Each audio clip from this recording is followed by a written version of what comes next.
Jillian Carmichael here. I am a real estate agent from Northern Virginia. Today I have here with me is Chris Devine. He is a mortgage specialist with Fairway, correct? Correct. Yep. Chris Devine, Fairway Independent Mortgage Corporation. Awesome. So today I've brought him on. He's somebody that I often partner with when it comes to global relocation. Really any loans, but specifically this is where I have shined the most. And it's predominantly because I am from England. So buying a house in England is very different from buying a house in America.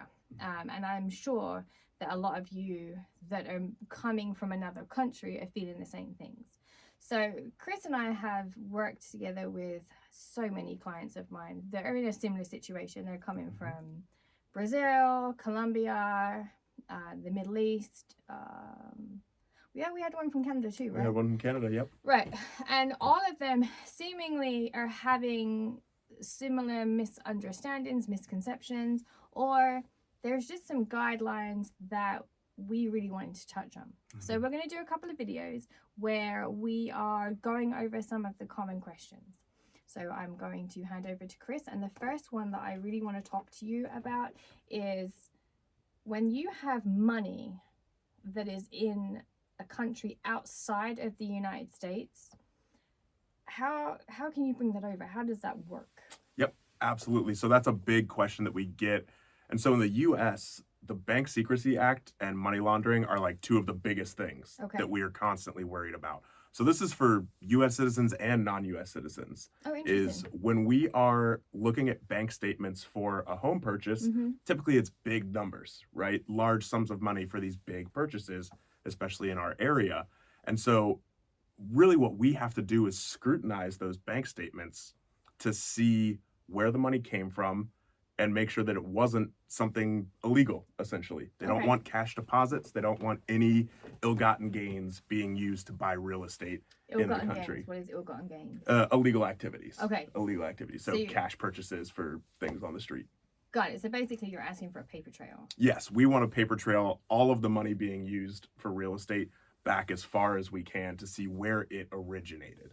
That's the big piece. And you had said that that wasn't specifically really for people that are outside of the country. This is for Americans as well? Correct. This is for everybody. So when you go to apply for a mortgage, you typically have to provide 2 to 3 months worth of bank statements for us to go through. And anytime there's any large deposit on that bank statement, we have to source where that came from. So whether that means getting an invoice for something that somebody paid you, or if it was just a transfer from one of your accounts to another, we have to source where those came from. And so we describe large deposit as anything over $10,000. Okay. Or anything that, and this is kind of not known a lot, anything that's more than 50% of your monthly income. So if you make, say, $60,000 a year, right? Yep. You make $5,000 a month. Okay. If you have any deposits coming into your bank account that are more than half of that, so more than $2,500, we have to source where that came from. Oh, interesting. They want to make sure that that's not from something illegal. Got it. So the sourcing is basically you trying to figure out the money was paid to your account and the purpose of this money coming in. So it wasn't like this just large sum of money came in and it just came out in the middle of nowhere. Correct. Which I would really personally like a large sum of money to come into my account. If anybody wants to just give me more than $2,500, of course. Got it. So regardless, so let's just, I would like to kind of wrap this up in a little bit of a bow for everybody. So if you are coming from outside of the United States and you have a large sum of money in an account, or if you have an offshore account, is that kind of good language to use? Yeah, any kind of those deposits that we're going to have to source, because in order to use money for your real estate purchase here, it does need to come out of a U.S. account at the end.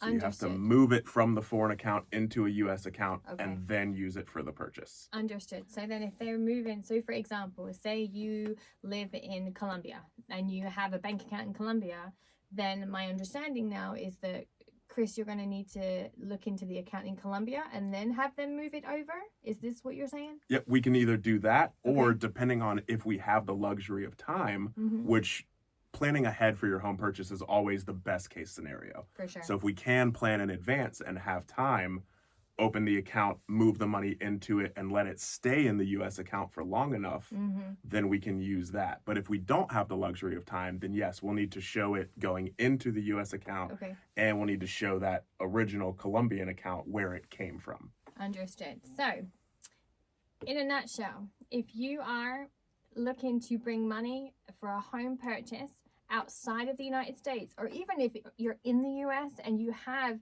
a pot of money that you want to move into an account that you're going to ultimately use to pay for your loan, your down payment, so on and so forth, the best thing you can do first is talk to Chris. Correct. Because then Chris is going to say, okay, we have 3 months, and so this is what we're going to do with your money to move it over, so that he can, based off of the money laundering laws, based off of Bank Secrecy Act, yep. Bank Secrecy Act, that he can prove.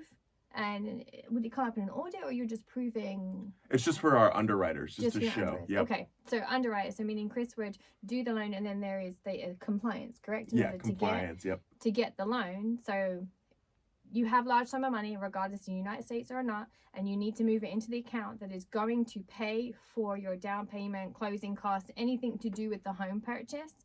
Let's talk to Chris and let's figure out how to get it here, or how to source it to originate where the money came from, in order to what is the word?